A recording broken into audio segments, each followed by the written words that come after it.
사회복지조사론 6주차 2차 실시간입니다. 자, 우린 지난 시간에 이 척정과 이 척도에 대해서 우리가 살펴보면서 여러분들이 처음 이해하셔야 될 부분은 이 척정과 이 척도, 바로 이 척정이라는 것은 말 그대로 재보는 거라고 그랬죠. 그래서 사회복지 상담학과 학생들 A, B반 중에 누가 키가 더 클 것인가 했을 때는 뭐 A반 학생들 그리고 B반 학생들 키를 재본 다음 평균을 딱 내서 보니까 A반 학생들은 평균 키가 175더라. B반 학생들은 평균 키가 173이더라. 그래서 A반이 크다. 이렇게 해보는 게 바로 뭐냐면은 측정해보는 거잖아요. 재보니까 제일 잘 알 수 있잖아요. 그렇기 때문에 측정이라는 것은, 그래서 뭐 이렇게 제가 지난 시간에 말씀드려봤고요. 그래서 A반이 더 클 것 같은데, 아닌데 B반이 큰 애들이 많으니까 B반이 더 클 것 같은데, 이게 바로 뭐 추상적으로 추측하는 거잖아요. 이런 추상적인 걸 뭐 하는 거야? 실질적인 것과 재보니까 누가 더 크더라. 이런 현실적인 것과 연결시켜주는 게 바로 뭐다? 재보는 거, 즉 측정한다. 이 말이라고 제가 말씀드렸고요. 그래서 측정하는 거는 결국 뭐 해야 돼요? 그렇죠. 누구나 객관적으로 받아들일 수 있는 그러한 방법으로 해야 되겠죠. 그렇기 때문에 이 도구가 척도, 측정을 하기 위해서 필요한 도구, 이 도구가 뭐 예를 들어서 집 지을 때는 망치나 뭐 연장 뭐 이런 것들이 되겠지만, 우리가 사회복지 조사를 하는 데 있어서 제일 큰 도구는 바로 이 설문지라 그랬잖아요. 그래서 설문지 같은 경우는 이러한 구성 요건을 가지고 있어야 한다는 거, 이 포괄성의 원칙, 상호 배타성의 원칙, 논리적 연관성, 내적 일관성, 여기에 대해서도 제가 지난 시간에 설명을 드렸기 때문에 이 부분은 한 별표 3개 정도 해놓고 좀 외워놓으셔야 될 필요성이 있겠죠. 뭐 시험 칠 때 제가 척도의 구성 요건 4가지에 대해서 적고 서술을 하셔야 하면은, 지금 PPT에 있는 요 내용 요렇게만 쓰면은요, 이게 10점 만점에 한 2, 3점밖에 안 되고요. 포괄성 원칙에 있는 이런 내용처럼 상호 배타성이 뭘 의미하는지 사회복지 조사론에서 제가 어제 수업 시간에 말씀드렸죠. 논리적 연관성은 뭐가 있는지, 내적 일관성은 어떻게 되는지 사례를 들어서 이렇게 설명해야지만 뭐 10점 만점에 10점이 되겠죠. 뭐 예를 들어서 어제 말씀드렸잖아요. 상호 배타성 요금 한번 사례를 들어볼까요? 예를 들어서 뇌졸중을 발생시키는 원인은 뭐가 있을까요? 뇌졸중이라는 이 결과, 이것을 발생시키는 이 독립변수 원인은 바로 뭐 술, 담배, 가족력, 뭐 운동, 식생활 습관, 이런 여러 가지가 있겠죠. 자, 보세요. 술과 가족력하고는 아무 상관없는 뭐예요? 다른 변수예요, 지금요. 그쵸? 술과 그리고 뭐 예를 들어서 담배도 완전 다른 분야예요, 지금요. 그렇죠? 그리고 가족력하고 예를 들어서 내 운동생활 전혀 상관없는 거예요, 지금요. 그런데 서로 뭐예요? 술, 담배, 가족력, 식생활 습관, 이런 것들이 다 뭐가 되는 거예요? 다 상호 베타, 서로 다른 항목들이라고요. 다른 항목들인데 얘를 뭐예요? 술, 담배, 가족력, 식생활 습관, 운동, 이런 것들 뭐를 측정하고 있어요, 지금요. 그쵸? 뇌졸중이라는 것을 원인이 될 것 같아서 측정해 보는 거잖아요. 그래서 결과를 측정하는데, 알아보는 데 있어서 필요했던 많은 구성 요건들은 서로 관계없는, 즉 상호 배타적인 성격을 갖고 있어야 되지만, 하지만 술과 담배랑 식생활 습관이랑 아니면은 뭐 운동량이랑 아니면은 뭐 수면 뭐 이런 것들은 다 뭐가 되는 거예요.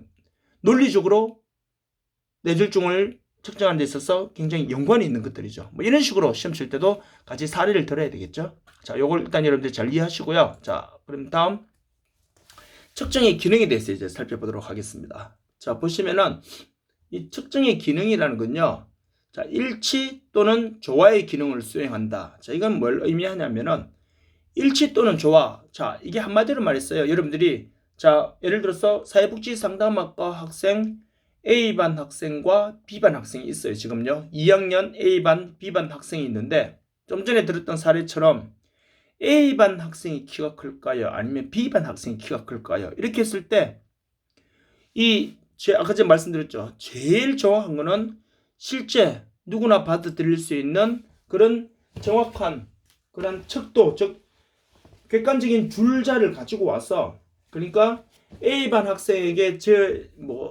재보는 줄자하고 B반 학생에게 적용한 줄자가 똑같다는 전제 조건 하에 재보니까 A반 학생이 평균 2.5cm가 큰 걸로 결정이 났어요. 그게 바로 뭐예요? 나랑 다른 사람은 바라봤을 때 서로 생각하는 게 다를 수 있잖아요. A라는 사람은 뭐 A반이 더 클 것 같은데, B라는 사람은 뭐 A반 나도 클 것 같은데, 근데 C라는 사람은 B반이 더 큰 것 같은데, 이렇게 서로 제각각인 것을 말해주는 거야. 일치시킬 수 있다고요. 뭐를 통해서? 측정을 해봄으로 인해서. 즉 재봄으로 인해서 일치 또는 조화의 기능, 즉 객관적인 답을 밝혀줌으로 인해서 모두가 뭐 할 수 있다는 거야. 거기에 대해서 동의할 수 있는 그런 기능을 수행해 줄 수 있는 것이 바로 뭐다? 측정의 기능. 즉 재보니까 객관적인 신뢰도와 타당도를 지닌 이러한 도구를 가지고, 척도를 가지고 실제 재보니까 이렇게 결과가 나오니까 누구나 받아들일 수가 있잖아요. 객관적인 이러한 증거에 의한 자료는요. 그렇기 때문에 일치 또는 조화의 기능을 수행한다는 것이 바로 이러한 맥락에서 이해를 하시면 될 것 같아요.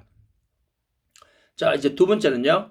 두 번째는 이제 객관화와 표준화의 기능을 수행한다라고 볼 수가 있습니다. 자, 이거는 아까 전에 제가 위에서 1번에 말씀드렸던 것과 거의 같은 맥락이죠.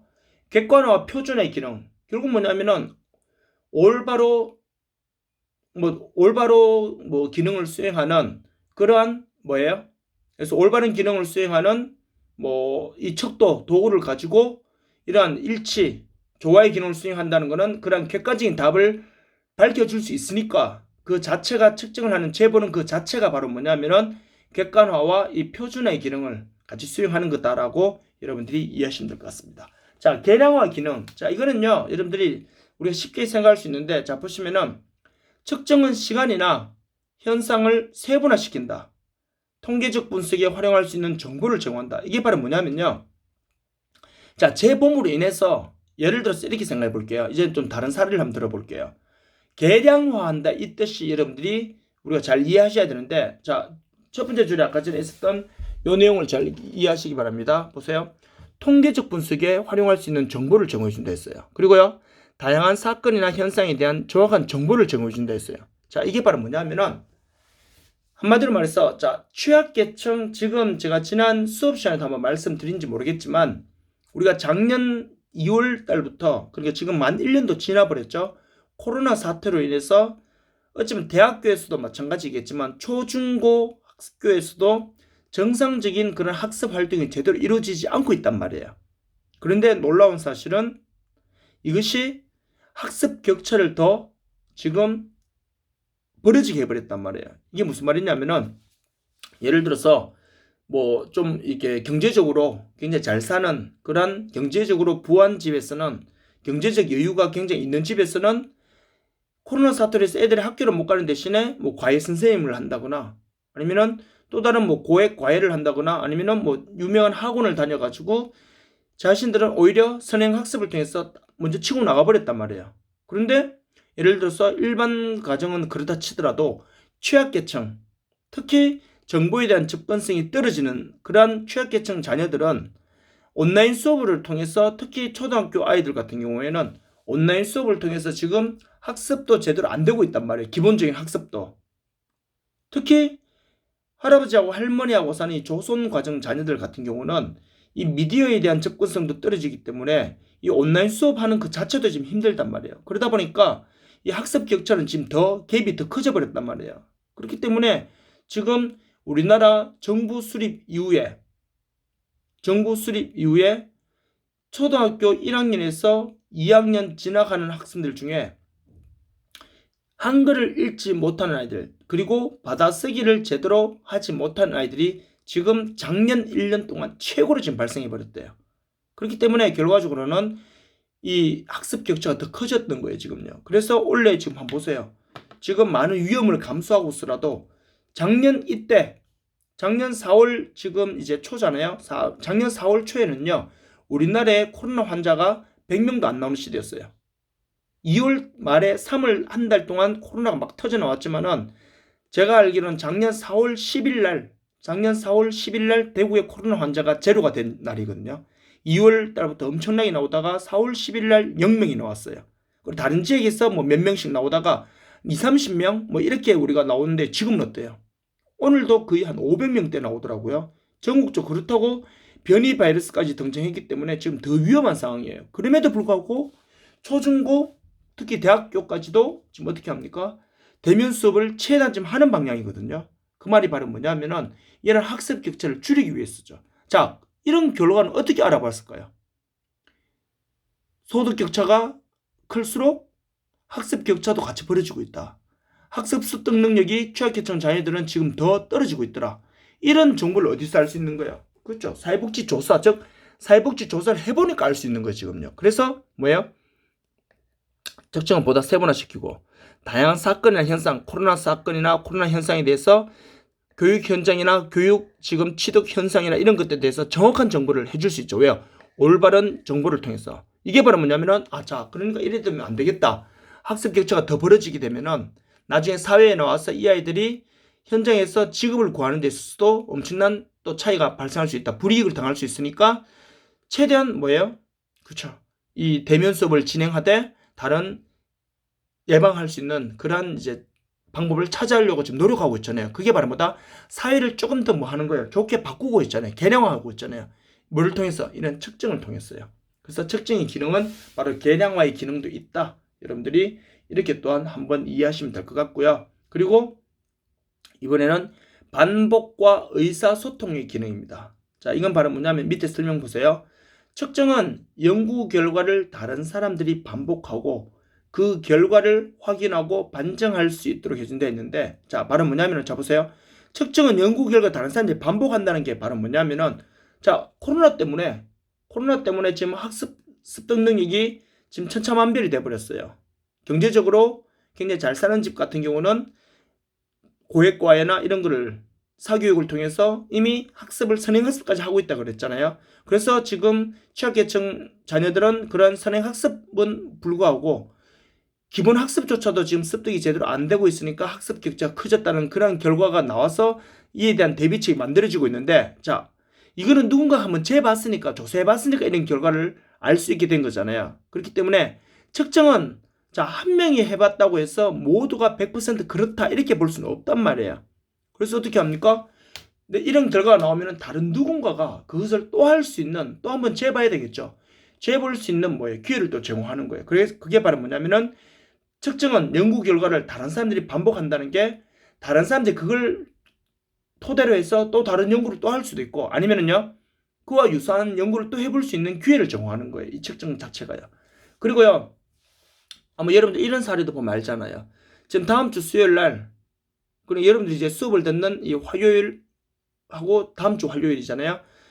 여러분들이 이제 온라인 수업을 듣는 6주차 1차시 수업을 듣는 그날 그 다음날 물론 이제 지금 사전투표는 시행되고 있지만요.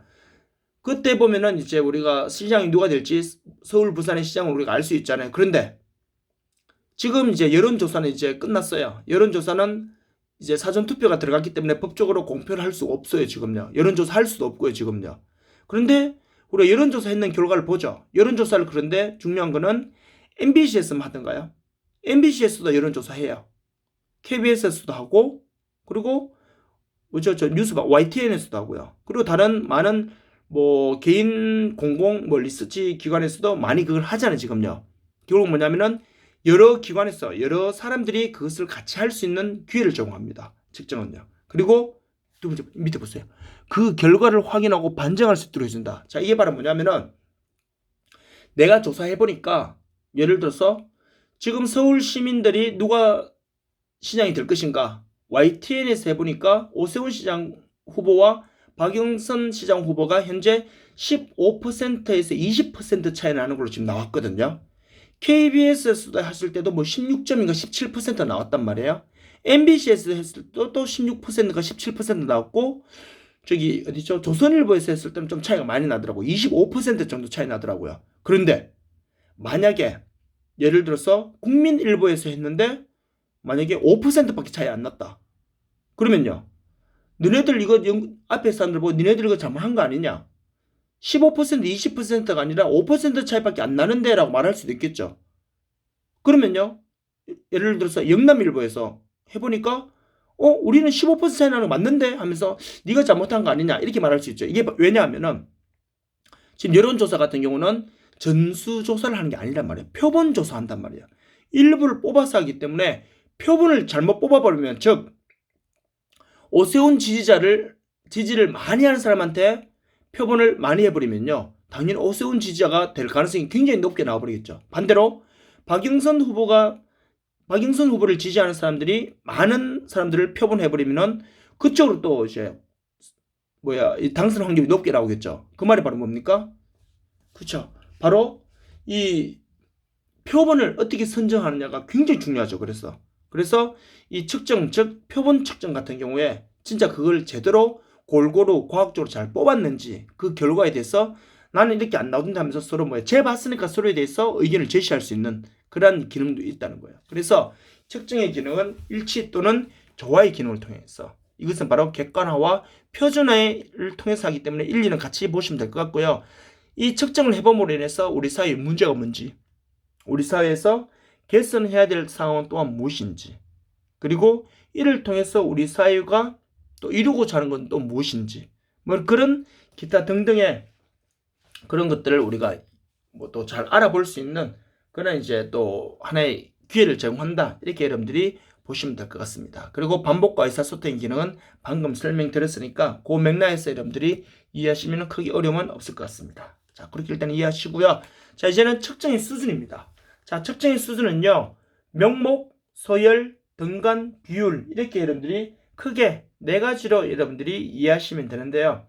자, 요거는 제가 여러분들에게 지금 이제 제일 조금 안타까운 거는 우리가 대면 수업이라면 칠판에 이렇게 표시를 하면서 하면 금방 우리가 쉽게 이해할 수 있는데, 일단 제가 구두로 먼저 설명을 드리고요.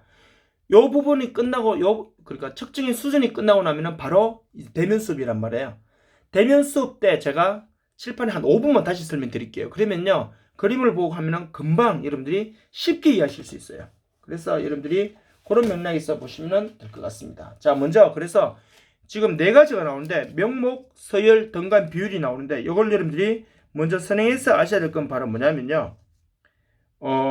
명목 이 측정이 가지고 있는 이러한 특성은요. 서열은 그러니까 뭐냐면 2번째 나오잖아요. 그래서 명목이 가지고 있는 이런 모든 이제 특징은 얘는 다 포함해요. 얘가 그러니까 얘를 다 포함하면서 얘는 서열은 하나 더 갖고 있는 거예요. 그리고요, 3번째 나오는 등간 있죠. 등간 얘는 뭐냐면요, 명목과 서열이 가지고 있는 것을 다 가지고 있으면서 얘가 가지고 있는 게 하나 더 있다는 거예요. 이해되시겠죠? 비율은요, 앞에 1, 2, 3을 다 가지고 있고 또 하나 더 갖고 있는 게 바로 뭐냐면은 이 마지막 비율이에요. 그래서 이 수준이 계속 갈수록 커지는 거예요, 지금요. 아시겠죠? 그렇게 여러분들이 이해하시면 될 것 같습니다.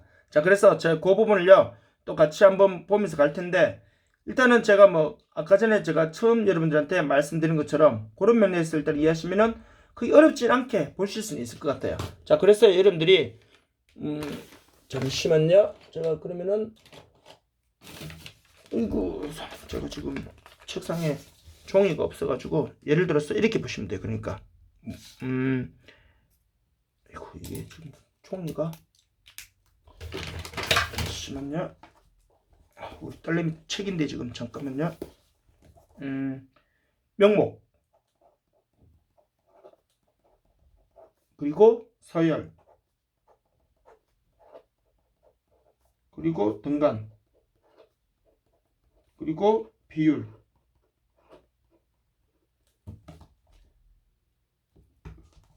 자, 이게 바로 뭐냐면요. 자, 보세요. 이런 식으로. 아이고. 자, 보이시죠? 이 부호 보이죠? 부호. 자,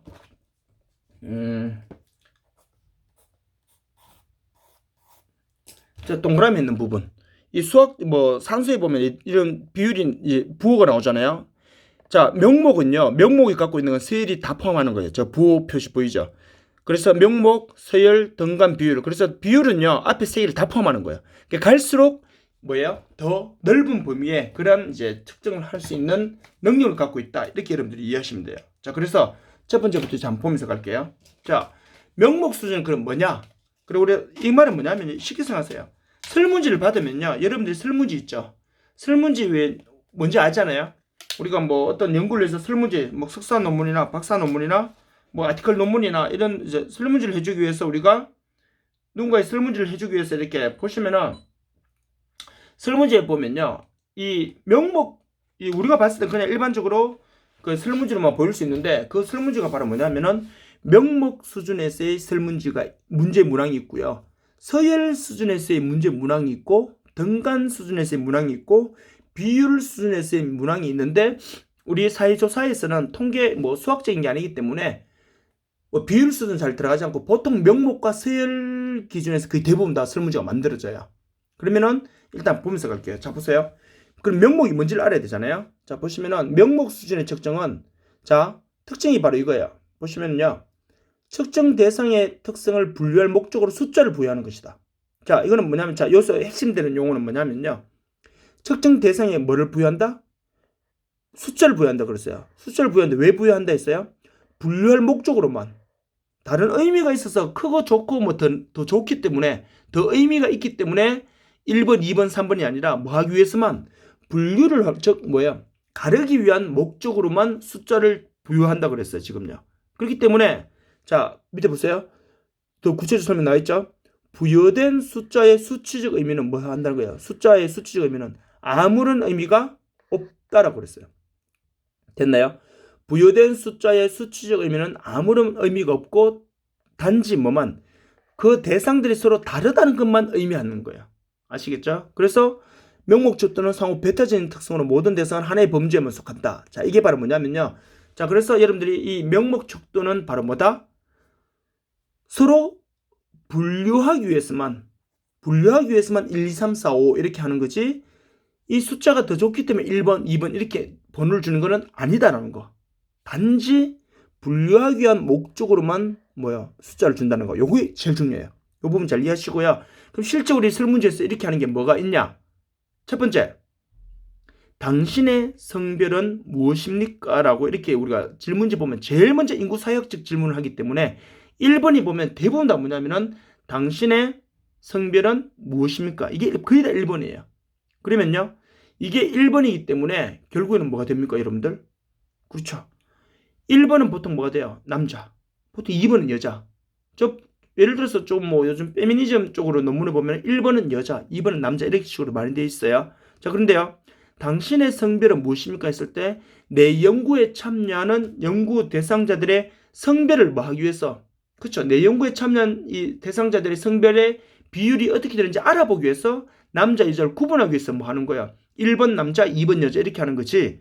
남자가 더 위대하고 우월하기 때문에 1번, 여자는 그 다음이기 때문에 2번 이런 의미가 아니란 말이에요. 그렇기 때문에 단지 뭐 분류하기 위한 목적으로만 숫자를 부여하는 거라고요. 지금요. 아시겠죠? 이걸 여러분 잘 이해하셔야 됩니다. 이건 쉽죠? 충분히 이해하시리라 보고요. 그럼 성별 말고 또 뭐가 있을까요?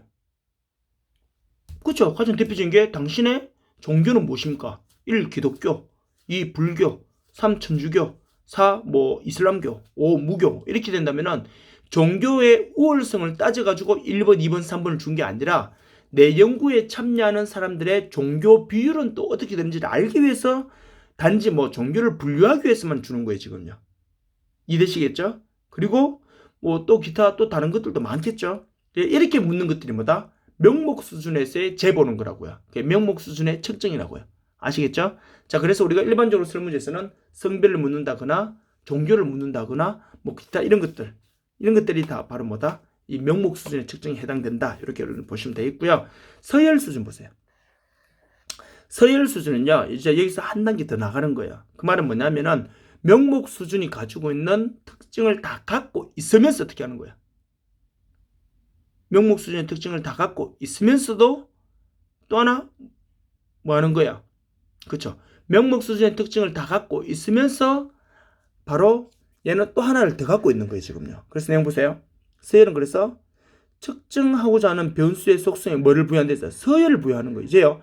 1번, 2번, 3번, 4번 이렇게 분류도 되지만 분류도 하지만 분류로 끝난 거는 얘고요. 명목이었고요. 얘는 분류도 하지만 뭐 하는 거야? 1번, 2번, 3번, 4번 분명히 뭐가 있다는 거예요. 서열이 있다는 거예요. 다시 말하면은 1번, 2번이 분류되지만 1번, 2번이 성별에서 1번, 2번은 좋고 나쁘고는 없잖아요. 남자 1, 여자 2 한다고. 근데 이제는 뭐예요? 분류를 했는데 1번, 2번이 서열이 매겨지는 거예요. 이제. 그게 대표적인 뭐냐면은 자 보세요. 측정 대상 간의 대소, 고조, 전후, 즉 상중하 뭐 이런 게 이제 뭐야 서열화가 가능하다는 거예요. 대신에 자 이제 별표 하나 해주셔야 돼요. 서열화 즉 분류도 되고 서열도 매겨졌지만 서열 간의 뭐예요? 간격은 동일하지 않다는 거. 즉 절대량의 크기가 나타나지 않는다. 요 말만 잘 이해하시면 되는데 그래서 서열 척도라는 게 뭐 이런 것들이 있다 이렇게 보시면 되는데 여기서 리크터 척도 별표 하나 해놓으시고요. 서열 간의 간격은 동일하지 않다. 요게 바로 여러분들이 이해하시면 될 부분인데 뭐냐면요. 자 보세요. 그 서열 수준의 척도의 가장 대표적인 게 뭐냐면은 당신의 아버지의 한 달, 당신 아버지 하면 좀 그렇겠다. 당신의 가정의 한 달 소득은 어느 정도 됩니까? 상, 중, 하 이렇게 묻는 경우 있죠.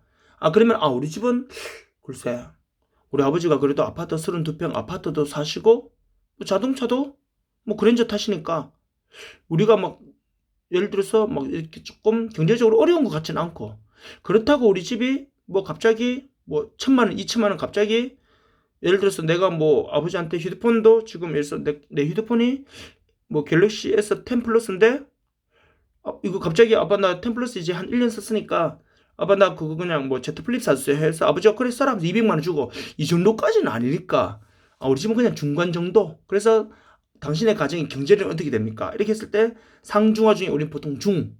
근데 어떤 학생은 우리 집 정도는 우리 아버지가 지금 뭐 대충 보니까 우리 집이 뭐 두산 위버드 제니스 한 20억 가지고 되고 있어요. 유일하게 제일 비싼 아파트죠.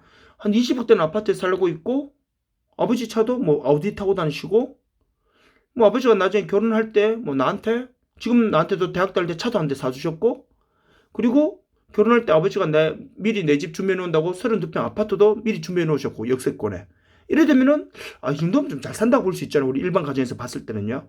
그래서 우리 집은 그럼 상 이렇게 하면 뭐가 되는 거예요? 상중하 뭐가 되죠? 구분도 되죠. 분류도 되지만 뭐가 매겨지는 거예요? 서열화도 가능하잖아요. 지금요. 그렇죠? 서열화도 가능해져 버렸죠. 이게 바로 뭐다? 서열 수준의 측정입니다. 서열 수준으로 재보는 거라고요. 그리고요. 여러분들 제일 많이 쓰는 게 뭐냐면 리커트 척도 제가 동그라미 해놓으랬죠. 별표 하나. 이게 바로 뭐냐면요. 여러분들이 지금 하는 이 하는 이제 실험 대상으로 해줬는 것 중에 제일 많은 게 바로 뭐냐면요. 강의 평가잖아요. 교수님 수업 시간에 제대로 들어왔습니까? 휴강은 자기 마음대로 하지 않았습니까? 뭐 이런 거 할 때 보통 어떻게 해요? 매우 그렇다, 보통이다, 아니다, 매우 아니다 뭐 이렇게 하잖아요. 이게 바로 매우 그렇다 그러면요 5점, 아니다 그러면 4점, 보통이다 하면은 3점, 뭐 그렇다면은 뭐 2점, 매우 그렇다면 1점 이런 식으로요. 5, 4, 4, 3, 2, 1 뭐 역삼문항이면 1, 2, 3, 4, 5 이런 식으로 5개로 묻잖아요. 이런 경우 뭐냐면 이거를 5점 리크터 척도라고 그래요. 그래서 우리가 강의 평가하는 게 바로 뭐냐면은 서열 수준의 측정입니다. 그리고 만약에 중간으로 뭐 이렇게 하기도 좀 뭐하니까 보통이다 귀찮으니까 쭉 밀어버리죠. 그냥 보통이다를 빼버리면요. 매우 그렇다, 아니다, 매우 아니다. 4개로 끝나죠. 그러면 이거를 4점 척도라고 그래요. 4점 리크터 척도. 그래서 우리가 설문지에 보면요. 석사 논문이든 박사 논문이든 우리가 설문지를 보면은 제일 많이 나오는 게 리크터 척도입니다. 그래서 여러분들이 지금 강의 평가하면서 하는 그런 설문지 있죠. 그 설문지에 보면은 예를 들어서 우리 그런 것도 있어요. 만약에 당신의 아버지는 뭐랄까요? 당신의 아버지는 공무원입니까? 예, 아니요라고 대답해야 되겠죠. 뭐 당신의 아버지는 공무원입니까? 이렇게 묻는데 매우 그렇다, 보통이다 이렇게 말할 수는 없잖아요. 당신의 아버지는 자영업을 하십니까? 매우 그렇다, 아니다, 보통 이것도 아니잖아요. 예, 아니요라고 물어야 되죠. 이거는 그러면은 2개라고 해서 2점 리크터 이렇게 말하지 않고 이거는 보통 뭐라고 하냐면은 로직 척도라고 그래요. 나중에 저 뒤 가면 제가 한 번 더 설명드릴게요. 그래서 보통 로직이라고 하는데 근데 상중하 3점 리크터 척도라고 그래요. 보통 그리고요. 보통이다를 빼버리면 4점 리크터. 근데 우리가 여러분들 제일 많이 하는 게 매우 그렇다, 보통이다, 아니다, 매우 아니다 이렇게. 그게 바로 5점 리크터 척도가 제일 많이 쓰기 때문에 강의 평가할 때 하는 설문지가 바로 뭐다? 구분도 되고 매우 그렇다고 그렇다는 구분되잖아요. 구분도 되지만 뭐도 된다? 서열화도 매우 그렇다고는 분명히 구분도 됐지만 뭐가 되는 거예요? 매우 그렇다고는 엄연히 차이가 나는 거거든요. 그리고 매우 그렇다고 또 보통이다고도 엄연히 차이가 나는 거거든요. 그래서 구분도 되고 서열도 가능하는데 단지 뭐라는 거야? 별표 하나. 서열 간의 간격은 동일하지 않다. 이게 바로 뭐냐면요. 당신의 아버지의 경제적 소득은 어떻게 됩니까? 상중하라 했을 때 상중하는 뭐가 되는 거예요? 구분됐죠? 서열도 매겨졌죠? 잘 사는 사람, 보통 사는 사람, 못 사는 사람. 그런데 상과 중의 그 간격이 어느 만큼인지 우리가 알아야 몰라요? 몰라요. 중과 하의 간격이 또 얼마인지 우리 또 몰라요. 구분만 되는 거지. 서열만 되는 거지. 얼마가 있어야지만 상이라면, 예를 들었어요. 10억이 있으면 상, 5억이 있으면 중, 만약에 1억이 있으면 뭐 하, 이래 되면요. 아, 상과 중의 관계는 예를 들어서 5억이구나. 중과 하의 관계는 또 뭐 예를 들어서 뭐 5억이구나. 예를 들었어요. 그렇게 되면 그렇게 그 간격을 알 수 있으면 되는데, 당신의 아버지의 소득은 어떻게 됩니까? 상중하 이러면요. 구분도 되고 서열도 매겨지지만 간격은 우리가 모른단 말이에요. 그렇기 때문에 서열 수준은요. 간격을 알 수 없다는 거. 그래서 서열 수준에서는 잘 구분하시기 바랍니다. 구분도 되고 분류도 할 수 있고 서열화도 가능하지만 서열 간의 간격은 알 수 없다는 게 서열 수준. 여러분들이 하는 강의 평가. 매우 좋다와 좋다는 구분도 됐죠. 서열도 매겨졌죠. 근데 매우 좋다와 좋다와 보통이다, 그 간격은 우리가 알 수 없다고요. 그 점수 차이가 얼마인지는. 아시겠죠? 자, 요거는 나중에 대면 수업 때 칠판에 뭐 글씨 쓰면요, 한 5분만 다시 바로 설명이 되니까 다시 해드린다는 이유는 뭐냐면요, 한 번 더 설명드리면서 쉽게 이해할 수 있다는 의미도 되지만요, 그만큼 중요하다는 겁니다. 이 내용이요. 아시겠죠? 그걸 잘 기억하시고요. 자, 뭐 평정 리커트 커트만인데 거의 90% 리커트를 제일 많이 씁니다. 그래서 제가 이 별표는 해놓았죠. 자, 그 다음요, 이제 등간 보세요. 등간은요, 여러분들이 이제 이렇게 생각하시면 돼요. 앞에 우리가 했던 분류를 목적으로 하는 명목, 그리고 분류와 동시에 서열까지 뭐예요? 할 수 있는 이 서열 수준. 그렇지만 서열 수준은 서열 간의 간격은 모른다 그랬잖아요. 그런데 등간은요, 구분도 되고, 자 보세요. 구분도 되고 서열도 되는데, 아까 서열 수준은 요까지만 됐잖아요. 근데 이제는 얘는요, 서열 간 간격 동안 뭐야? 동일한 척도. 하나 더 아는 거죠, 지금요. 이게 바로 뭐냐면, 제일 대표적인 사례는요, 당신의 아버지의 소득은 어떻게 됩니까? 상중하, 이렇게 보면 이거는 리커트 척도가 되는 거고요. 이 서열 수준의 척도. 그런데 당신의 아버지의 소득은 얼마입니까? 1번 0원에서 100만원, 2번 101만원에서 200만원, 3번 201만원에서 400만원, 4번 401만원에서 500, 5번 501만원에서 600, 뭐 6번 그 이상, 뭐 이런 식으로 했어요. 그러면요, 1번, 2번, 3번, 4번은 엄연히 분류가 되죠. 구분이 돼야 안 돼요. 구분이 되죠? 그리고요, 구분도 되었지만 뭐도 되는 거예요, 지금요. 구분도 되지만 당연히 서열도 매겨졌죠. 100만원, 100만원에서, 그러니까 뭐야? 0원에서 100만원. 이건 100만원 버는 사람이에요. 이번에는요, 101만원에서 200만원. 또 뭐예요? 근데 100만원에서 200만원 하면 이건 101만원이 되니까 또 안 되겠죠. 그래서 101만원에서 200만원. 또 100만원이에요. 3번은 201만원에서 300만원. 또 300만원이에요. 분류도 됐지만 서열도 매겨졌죠. 돈을 더 많이 버니까. 그런데 1번, 2번 간격이 얼마예요? 100만원이에요, 지금요. 0원에서 100만원이니까. 0원에서 100만원, 2번은 101만원에서 200만원이니까 1번, 2번 간격은 딱 100만원, 우리가 간격까지도 알 수 있어요. 2번, 3번은요. 2번, 3번은 또 알 수 있죠. 2번은 101만원에서 200만원이었는데 3번은 201만원에서 이제 300만원이에요. 그러면요, 간격이 어떻게 되나요? 100만원씩 다 동일하죠. 그렇게 측정하는 게 바로 뭐다? 등간 수준입니다.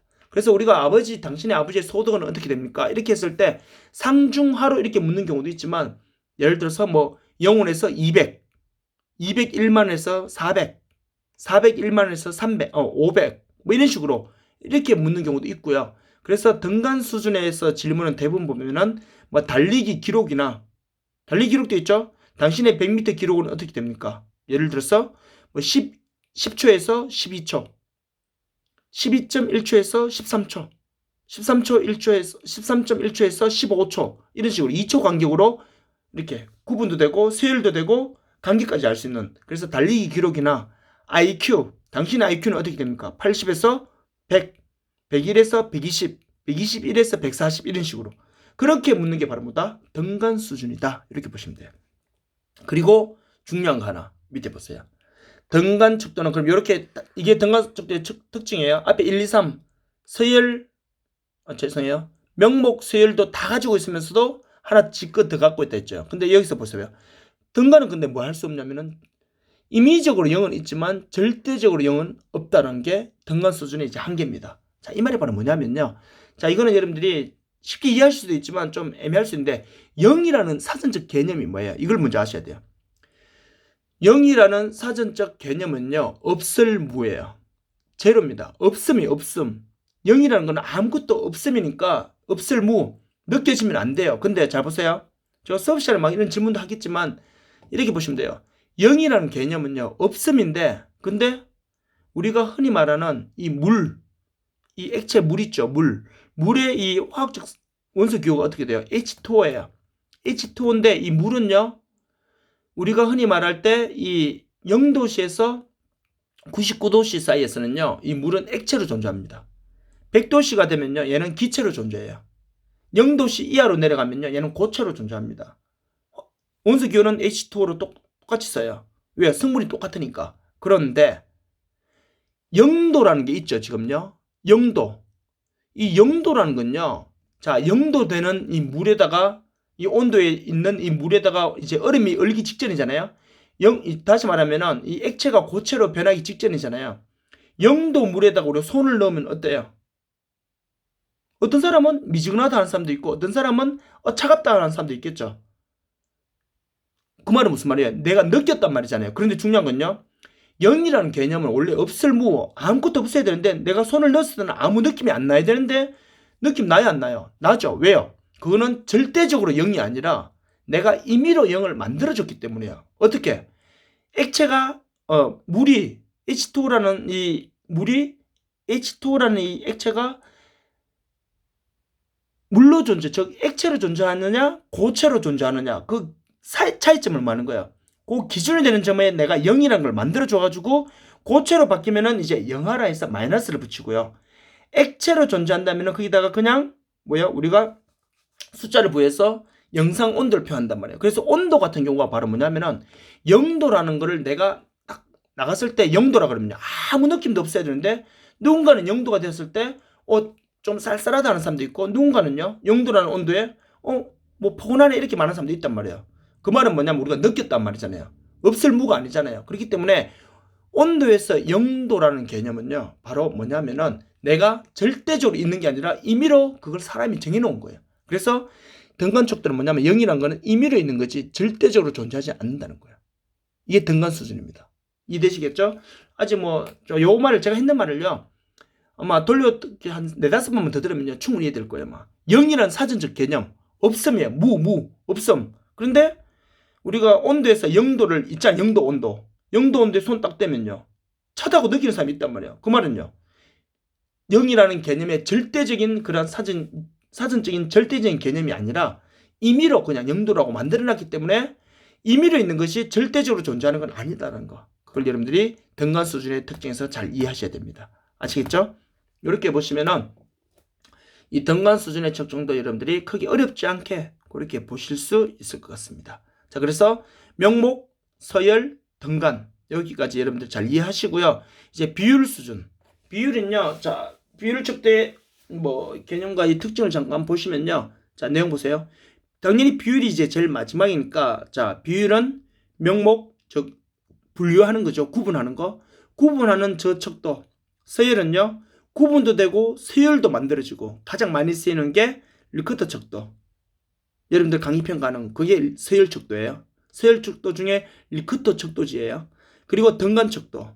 앞에 명목과 서열이 가지고 있는 모든 성분을 즉 분류도 할 수 있고 서열도 매길 수 있는데 서열 간의 간격까지도 동일한 척도가 등간. 하지만 등간은 뭐를 가질 수는 없다.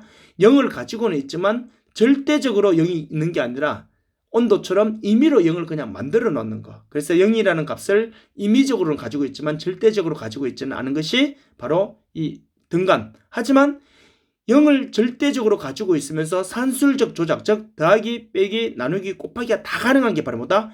비율 수준이다. 이렇게 보시면 돼요. 그래서 비율 수준은 우리 사회복지에서는 잘 쓰이진 않고요. 또 통계학이나 아니면 수학 쪽에서 많이 쓰이기 때문에 일단 참고로 그렇게만 보시면 될 것 같아요. 자, 오늘 수업은 그래서 6주차 2차 시간은 여기까지고요. 여러분들이 이 수업은 7주차 수업, 그러니까 화요일날 오시기 전까지 여러분들이 다 수강하시고요. 7주차 화요일 수업 때, 화요일 수업부터가 7주차 수업 시작이거든요. 그때 오실 때 3번 척도부터 이제 수업을 진행하도록 하겠습니다. 자, 수고하셨고요. 코로나 조심하시고 수업 들으시다가 궁금한 거나 이해 안 되시는 부분이 있으면 언제든지 문자나 전화로 연락 주셔도 됩니다. 자, 수고하셨습니다.